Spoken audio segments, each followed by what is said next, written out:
Basta ngayon naman maglinis tayo ng panggilid.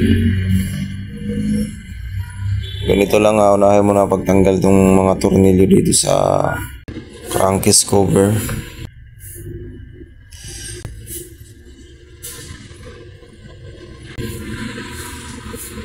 Maraming tornilyo to.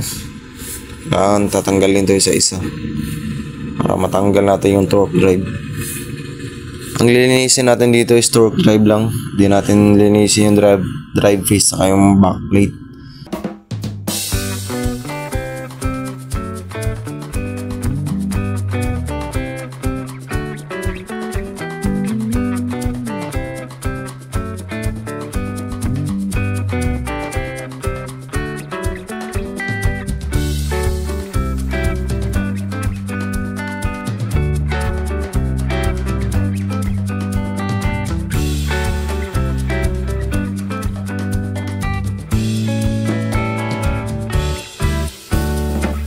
Yan, yung mga tornilyo.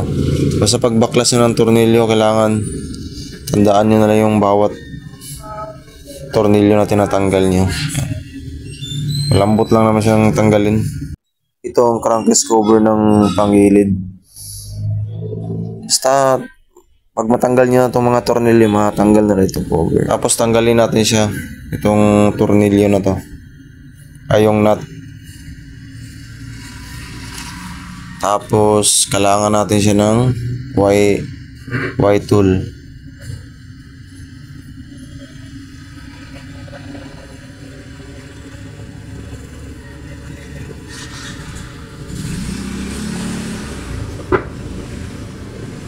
Tapos dandahan natin siyang pukpukin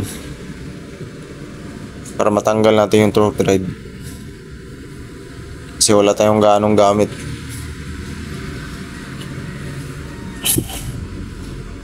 Sa dandahan lang magpapatanggal to. Basta pagtanggal nito counterclockwise. Hindi naman siya matigas, malambot lang naman to.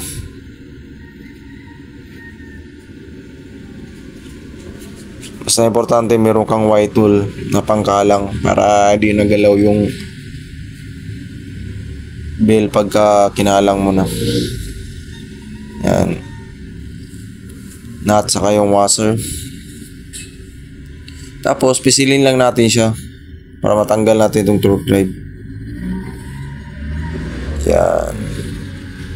Ganito lang ginagawa ko. Pisil tapos sila. Ito yung bell niya. Namimpis na rin yung lapatan ng clutch.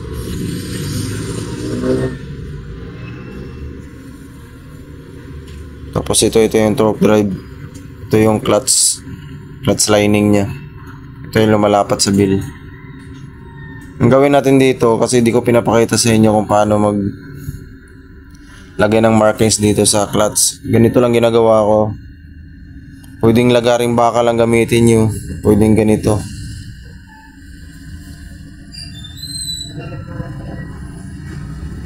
Lagaring baka lang, mura lang yun. Mga nasa 50 lang ata yun o 40.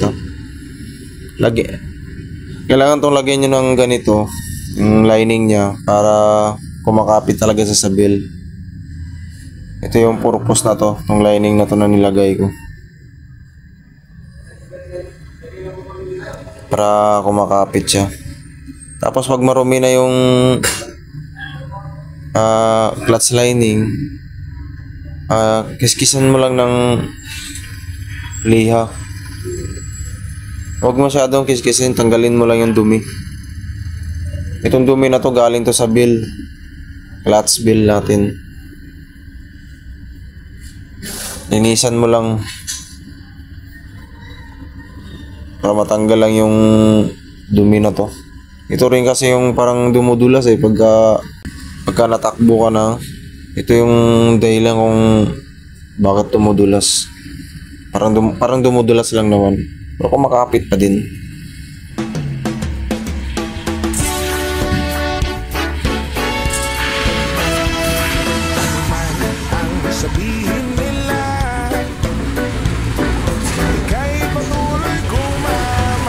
Kaya natanggal ko na yung dumi ng clutch lining.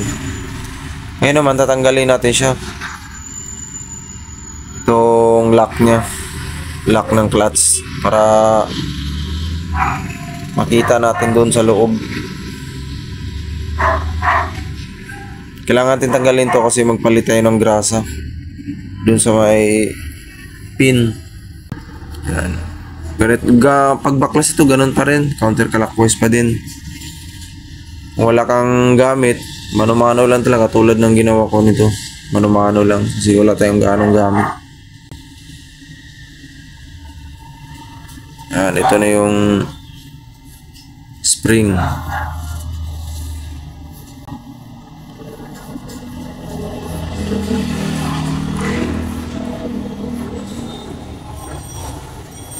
Tabi ko lang muna to. Tapos ito naman yung clutch. Kasi ngayon tatanggalin natin to. Itong pinunasan ko ito sa gilid. Yan, tatanggalin ko to para makita natin yung pin dito sa loob ng torque drive na to.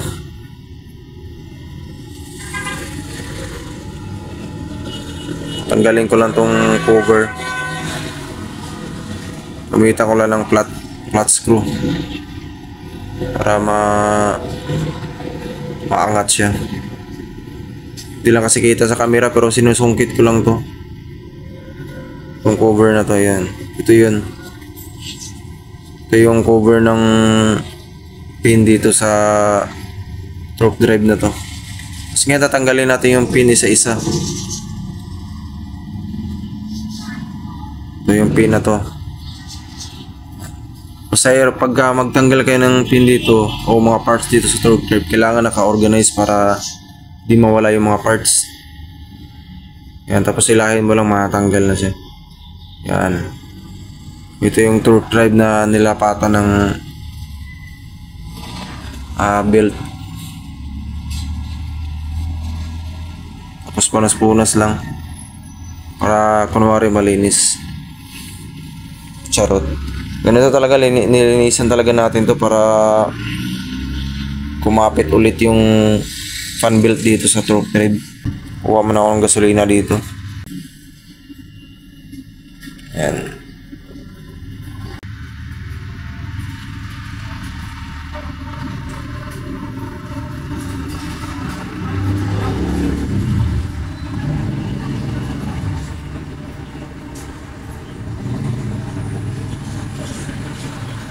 Ito mga pagkuha ng gasolina, ginagawa na to yung mga nangunguha ng gasolina. Ganito yung ginagawa nila eh. Kasi pag higupin mo yung hose, mamaya makainom ka pa ng gasolina. Pisilin mo lang tong bote, butasan mo lang. Tuloy-tuloy na yung daloy ng gas.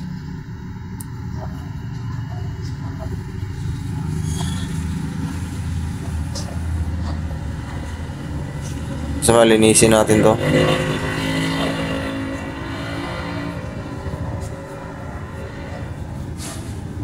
Tanggalin ko tong lumang grasa dito sa torque drive na to.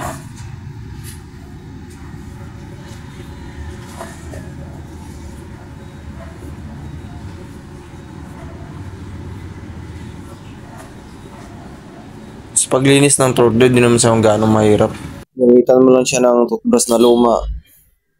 Tulad ng ginagawa ko nito. Yan. Binabrush ko lang yung mga lumang grasa.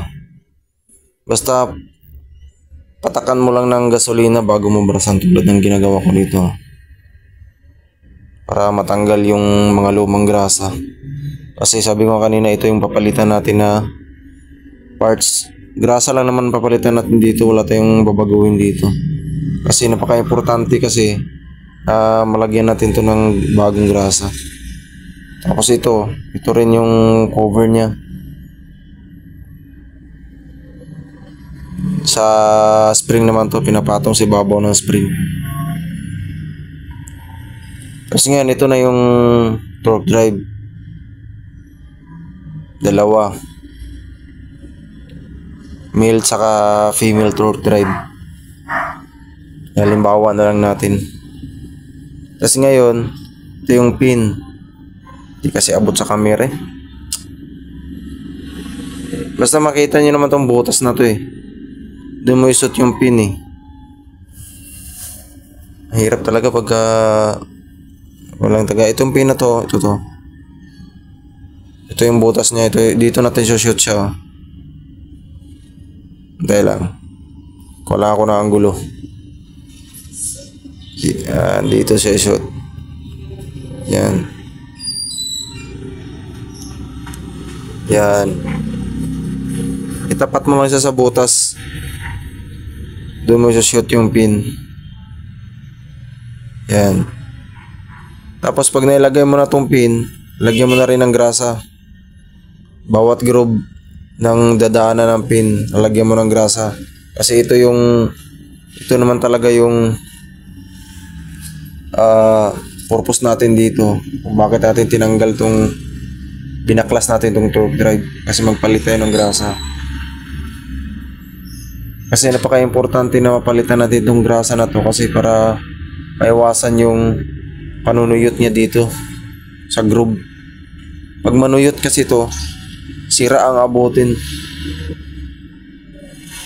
Sira yung groove na to, pati yung pin, sisira din yan. Kaya kayo pag maglinis kayo ng torque drive, kailangan 2 to 3 months. Yun na, tapos ko na, nalagyan ko na ng grasa. Kasi ngayon naman, ibalik ko na tong lock nya, overlock ng pin. Ito yun siya. Yan, ganito lang ginagawa ko. Pagpasensyahan nyo na, hindi kasi abot talaga sa camera eh. Walang sandalan kasi. Kaya ganito ang nangyari, di masyadong kita. Basta ilapat mo lang siya dito.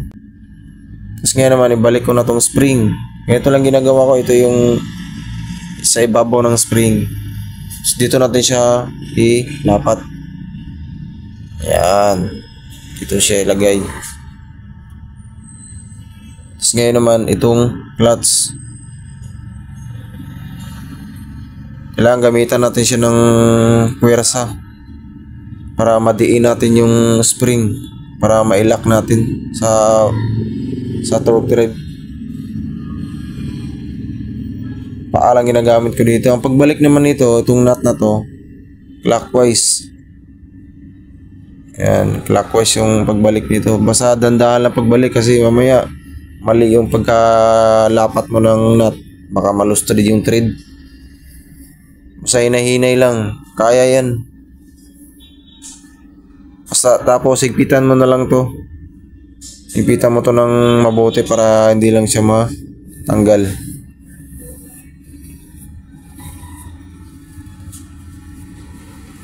Gamitan mo siya ulit ng clutch screw, tapos pupukin mo clockwise. Yan. Kailangan malapat siya dito, mapantay siya dito. Kailangan nakapantay talaga siya. Yan. Pag nakapantay na siya, nakalock na talaga to. Tapos ito, alinisan ko rin to.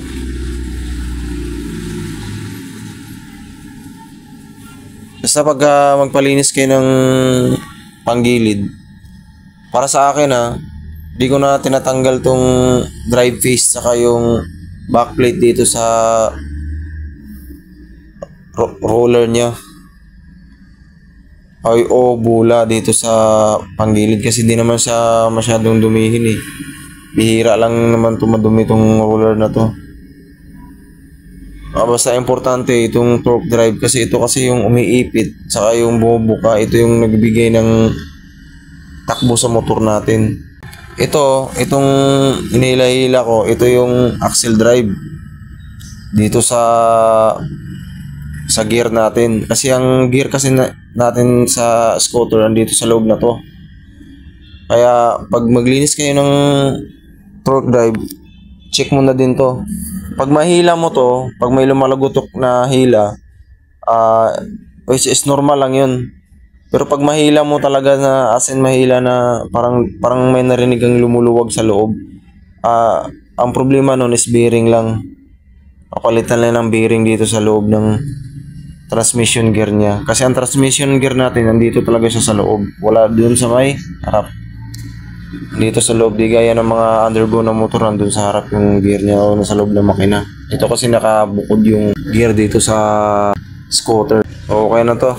Ito yung punas-punas lang. So importante, basta yung torque drive, ma-maintain ng maayos paglinis. Kasi sabi ko nga sa inyo, napakasila ng mga scooter na motor. Persado kasi ang pinaka-persado kasi dito, itong torque drive. Yan ang palagi kong sinasabi talaga. Kasi nga, lagyan ko ng grasa para dumulas, para pumasok agad yung torque drive. Tapos pagbalik ng torque drive, ibuka mo siya. Ibuka mo tong torque drive niya, yung plate.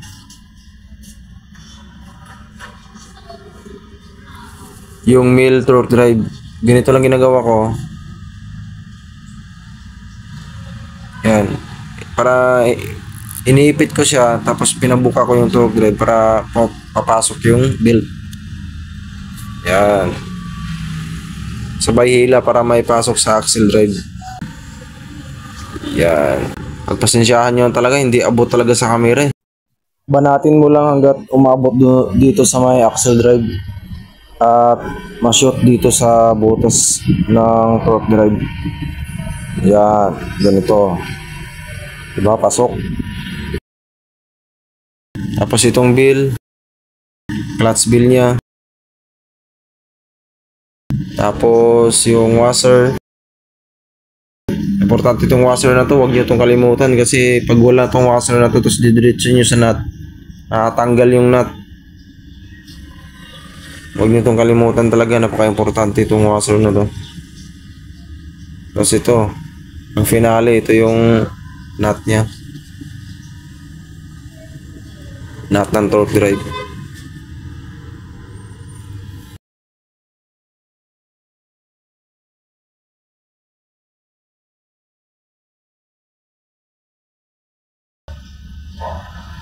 Tapos ngayon naman, lagay ko na itong lock.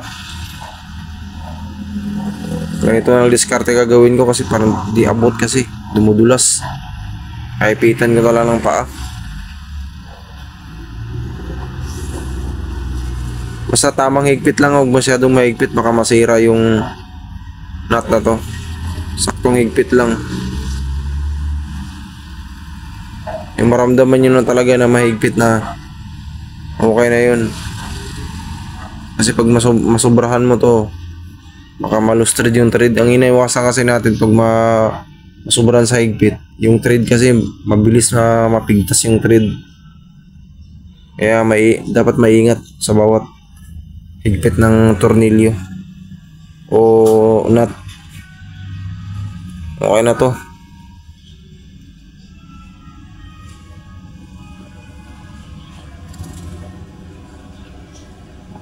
Kasi nga naman, itong cover na to, ito yung ibalik natin dito sa i-cover natin dito sa torque drive. Ayan. Basta kung paano mo binaklas, ganun din yung pagbalik. Lahat ng mga tornilyo, ibalik mo din. Wag mong kalimutan yung bawat tornilyo dito na hindi maibalik. Kasi pag di maibalik mo to, di mapantay yung paghigpit ng cover na to. Baka yung belt pitik-pitik dito sa pagpitik-pitik yan dito sa loob ng crankcase na to. Kaya kailangan pantay yung higpit dito sa cover na to.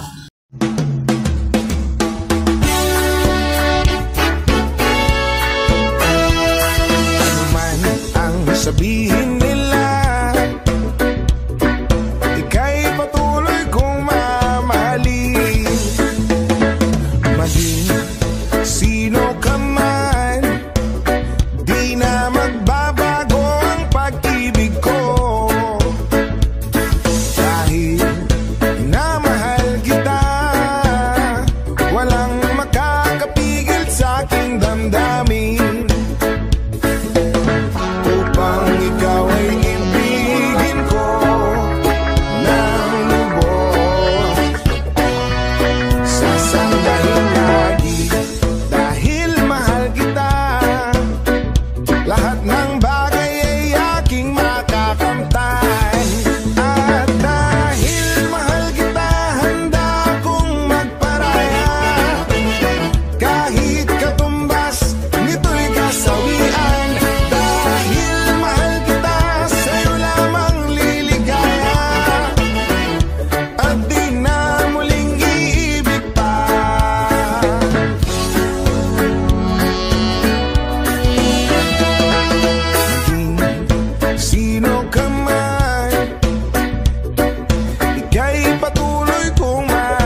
Paps, kung nagustuhan mo tong ganitong video, please subscribe, hit mo yung notification bell para updated ka palagi sa mga videos na i-upload ko. Pagpasensyahan nyo na, minsan talaga di ako nakakapag-upload ng mga video, pero pipilitin ko makapag-upload every isang linggo, mga ganun, isang beses. Hanggang dito na lang mga paps. Paalam na.